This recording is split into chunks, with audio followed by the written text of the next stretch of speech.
I'm Teisha with Shalom TV's news update for Monday, February the 10th, 2014. Israeli Prime Minister Benjamin Netanyahu announced that he will be traveling to the United States next month to meet with U.S. President Barack Obama in Washington.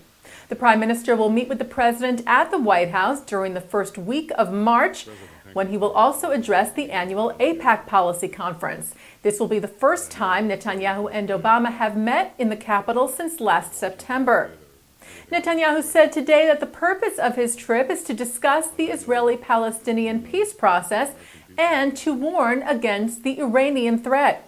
Speaking to his weekly faction meeting this morning, the Prime Minister said that Iran continues its role as a, quote, terror state and must never be allowed to obtain nuclear weapons. Netanyahu referred to the recent report that Iran is sending warships towards the U.S. as proof of the Islamic Republic's real intentions. And regarding peace talks with the Palestinians, Netanyahu said he would make it clear in discussions with President Obama that recognition of Israel as a Jewish state, as well as Israel's security, was paramount in any peace deal. In addition to Washington, Netanyahu said he will also be visiting the West Coast during his 5-day trip to the U.S., making stops at Silicon Valley and Los Angeles in order to promote Israel's economic interests. Israel's Air Force, in cooperation with the Shin Bet, Israel's security agency, targeted a Palestinian terrorist yesterday, critically injuring him. In a targeted strike, the IAF fired at Abdallah Karti as he was riding a motorbike in Gaza. Karti is a member of the Popular Resistance Committees and was central in the planning and execution of recent rocket attacks against Israel. The IDF said of the strike that they acted to remove an immediate threat to its citizens. An IDF official said precise weapons, together with advanced intelligence, allow for such targeted and precise strikes against terrorists like Karti, who try and use the Hamas-controlled Gaza Strip as a, quote, haven for their hostilities. Prime Minister Netanyahu addressed the IAF strike yesterday, saying that Israel's policy on those who attack it was very clear. Netanyahu said our resolute policy against terrorism may be summed up in a single principle: whoever attacks us or plans to attack us will bear the consequences.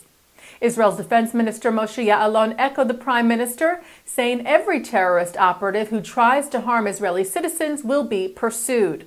Ya'alon added, "We see Hamas as being responsible for what occurs in the Gaza Strip, and if it does not know how to enforce its authority in its territory, we will know how to exact a price from it too." And just this morning, a rocket was fired from Gaza into southern Israel. It landed in the Ashkelon Regional Council. No damage or injury was reported there. It follows a rocket attack on Saturday in which a rocket was launched and landed in the Sdot Negev Regional Council, again with no damage or injuries. A price tag attack was reported today in the Arab neighborhood of Silwan in East Jerusalem. Tires were slashed and walls were spray-painted with anti-Arab graffiti early this morning. Israel police spokesman Mickey Rosenfeld said that 19 cars were damaged and that police were investigating the incident and searching for suspects. Price tag attacks are thought to be the doing of extremist right-wing Jewish settlers who randomly target Palestinians and sometimes the IDF in protest of the Israeli government's policies regarding the settlements or in retaliation for Palestinian terror. Israel police have taken a strong stance against such price tag attacks and pursuing those responsible, saying that not only are they damaging to Palestinians and to Israel's relations with the Arab community, but also they take away time and manpower from vital security concerns in the country. Thank you, Abe. I appreciate your leadership. The Anti-Defamation League presented former U.S. President George W. Bush with the America's Democratic Legacy Award, the ADL's highest honor. The honor was bestowed upon the former president at the opening gala of the ADL's National Executive Committee meeting held this past weekend in Palm Beach, Florida. Bush was cited for his leadership during the September 11th terror attacks and their aftermath, his commitment to securing Israeli-Palestinian peace, and his establishment of the U.S.'s first special envoy to monitor and combat anti-Semitism. ADL National Director Abe Foxman said, "We will never forget, Mr. President, how the vision you laid out of two states living side by side in peace and security still informs our consciousness and our parlance today.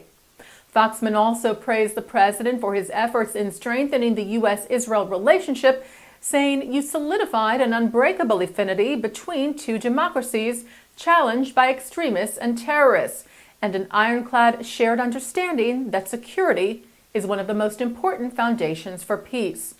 And President Bush stated that the best Middle Eastern policy starts with an alliance with the only democracy in the Middle East, and that is Israel. The cornerstone of peace begins with an unshakable U.S.-Israel alliance. ADL's America's Democratic Legacy Award was established more than 50 years ago to recognize, quote, "those precious few individuals who have helped make our nation a place where freedom, equality, and democracy are cherished rights forever." Previous recipients include former U.S. Presidents Ronald Reagan, Lyndon Johnson, John F. Kennedy, Dwight Eisenhower, and Harry S. Truman, among many others. The Conference of Presidents of Major American Jewish Organizations announced that top American Jewish leaders will visit Spain this week to welcome Spain's historic legislation allowing Jews of Spanish descent to apply for citizenship there. Conference CEO Malcolm Hoenlein said a delegation of leaders would conduct several high-level meetings this week, including with Spain's King Juan Carlos I, President of the government Mariano Rajoy, as well as other senior government officials.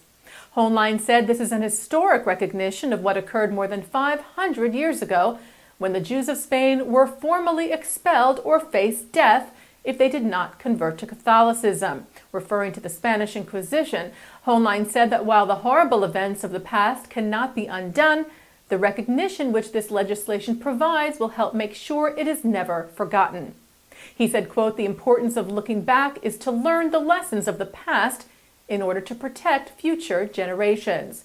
Hoenlein praised the government of Spain for highlighting the contributions of Sephardic Jewry around the world and for confronting the past honestly. As we reported to you, Spain approved a law on Friday allowing Jews of Spanish descent whose families were driven out during the Inquisition to apply for Spanish citizenship while still maintaining their current citizenship. Applicants must prove their Sephardic background through their surnames, language, or ancestry and get a certificate from the Federation of Jewish Communities in Spain. Spain's Justice Minister Alberto Ruiz Gallardón said Friday that Spain owed the Sephardic community a debt for spreading the Spanish language and culture around the world. He said of Spanish Jews, many kept the keys of the house from which they were expelled. Now, he said, they have the door open. And taking a look at some entertainment news, several musical performers are heading to Israel. Legendary Greek singer Nana Mouskouri will perform on February the 18th at Tel Aviv's Nokia Arena. British-Irish singer Chris de Burgh will give a concert at the Charles Bronfman Auditorium in Tel Aviv at the end of next month. And this summer, Israel will welcome back veteran singer and entertainer Paul Anka, who will also perform at the Bronfman Auditorium. Anka performed in Israel for the first time in November of 2009. He will be returning this year on July the 24th. And turning to our Shalom TV programming for tonight, Monday, February the 10th. Coming up at 6:30, conversations from the Jewish Federations of North America's General Assembly in Jerusalem, featuring Jerry Silverman, Jonathan Medved, Erwin Kotler, and Susie Gelman. Then at 7, a new segment of the Wisdom of Dr. Ruth Westheimer. At 8 o'clock, also from the JFNA General Assembly, a fascinating discussion on the Western Wall in Jerusalem, how it divides and unites us, with a panel that includes Jewish Agency head Natan Sharansky and Women of the Wall chair Anat Hoffman. Hoffman is also featured in Voices of Israel, which follows that program at 9 p.m. That's tonight here on Shalom TV and ShalomTV.com. And that's Shalom TV's news update for Monday, February the 10th, 2014. I'm Teisha Bader.